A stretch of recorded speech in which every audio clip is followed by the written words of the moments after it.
Sir આ normal delivery થાય એના લીધે આંખોમાં નંબર આવતા હોય છે બાળકોને. હવે બકવાસ તમને કોણે કીધી? તો પછી સર બાળકોને ખેંચ આવે એ ખેંચના લીધે નંબર આવી જતા હોય છે. ખેંચને ચશ્માના નંબર સાથે ડાયરેક્ટલી કોઈ લેવા દેવા નથી. તો પછી બાળકો બીજા કોઈના નંબર વાળા ચશ્મા જો પહેરી લેશે તો એના લીધે નંબર આવી જશે. આ ચેપી રોગ થોડી છે કે બીજા કોઈના ચશ્મા પહેરી લીધા અને ચેપ લાગી ગયો અને નંબર આવી ગયા. તો ટીવી બહુ નજીકથી જોવે એના લીધે નંબર આવે. ટીવી નજીકથી એટલે જોવું પડે છે કે એમને નંબર છે એમને દેખાતું નથી ને નજીક જઈ અને એ જોઈ રહ્યા છે. માતા પિતાને નંબર હોય તો બાળકોને આવે જ ને. આવવાના ચાન્સીસ વધારે છે પણ આવે એ કમ્પલસરી નથી. એક વખત નંબર આવી ગયા બાળકને તો 18 વર્ષના થશે ત્યાં સુધી દર વર્ષે 1-2 નંબર તો વધી જ જશે ને. વધવાના ચાન્સીસ હોય છે પણ હવે જે માયોપિયા કંટ્રોલ થેરાપી જે છે ને તેનાથી આપણે એ જે પ્રોગ્રેશનની સ્પીડ જે છે એને બહુ સારી રીતે કંટ્રોલ કરી શકીએ છીએ. નાની ઉંમરમાં નંબર આવી ગયા તો બાળકો અગર એક્સરસાઇઝ કરશે આંખોની કે પછી બહુ ગ્રીન વેજીટેબલ્સ ખાશે તો ઉતરી બી જઈ શકે ને.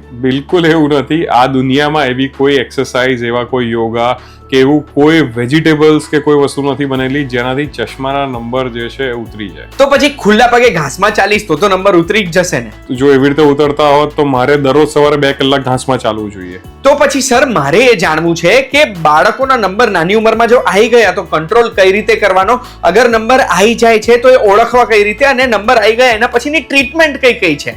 એટલું બધું તમારે જાણવું હોય તો આટલા ટાઈમમાં તો નહીં થાય ને. એના માટે તો પૂરો વિડીયો જોવો પડશે તમારે.